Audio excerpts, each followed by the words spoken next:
So in terms of impacts to my life, I'd have to say that the most significant impact has been the side effects, managing the side effects for me.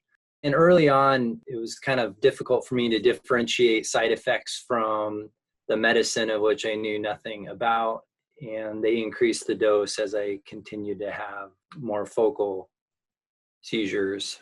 But it's hard to differentiate those side effects from the actual, I guess, tumor growth. And there was, I believe, some extra inflammation after the seizures that impacted my abilities to walk, think, emotional difficulties, and then throw in a couple craniotomies in there. And then, but I think today, I was discussing this with my wife recently. I think the managing the side effects has been most difficult. The one that I'm on actually I have difficulty with sleep. So I'm not able to sleep more than 6 hours at a time. Typically I sleep 4.5 hours at a time before waking up. Now I've got a lot of techniques to go back to sleep.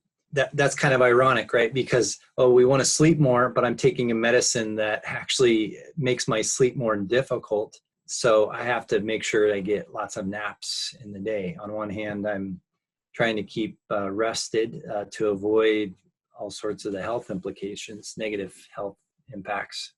But the medicine doesn't necessarily always want me to do that. So, and I think some mood changes too. The side effects have been huge. The second most significant impact I think that the seizures themselves had on my life is fear of reoccurrence. And I was thinking about this earlier. It's not so much if I have a personal fear in my situation of it happening. It's more the impact that it will have on my family. It took a few months for me to really understand what my wife went through and to realize that she was traumatized by it. It lasted for a significant amount of time, in excess of 3, maybe going on 5 minutes. My skin turned colors. I wasn't breathing, foaming at the mouth, the whole thing that we can all discuss. But I think my fear of recurrence is probably one of the bigger impacts on my life that seizures have had, not for me, but for my loved ones. So the driving was certainly tough.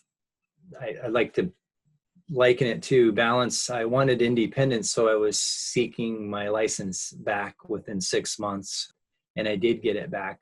On one hand, I'm independent, but on the other hand, when I think about fear of recurrence and the safety of my family when I'm driving, that's kind of a tricky balance there. So I think that's my answer to the question of how it's impacted my life.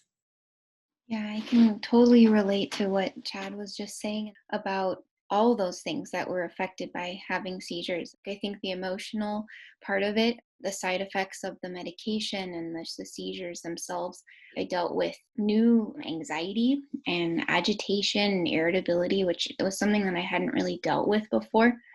That was really challenging because that affected social and like how to interact, and with my family it was just a stress for all of us. The physical part of it, I really noticed a change in my thinking, and I had fatigue. Sleeping more became, like they mentioned, it really helped to kind of cope with it. It kind of felt like there were just roadblocks, like my brain was kind of shut down. Just living my daily life, I was going to school at the time, and not being able to drive and managing everything was really difficult. I remember after my second surgery and then seizure, and I wasn't able to drive for the second time. I had gone through the whole process of getting it back with the DMV, which was really a big job. And then I was at the emergency and he was like, "You can't drive." I just remember just crying because it just is, there's a lot of things to manage. So Yeah. yeah, that was that. I think those two things, the emotional and then like the lack of independence, were the hardest things for me.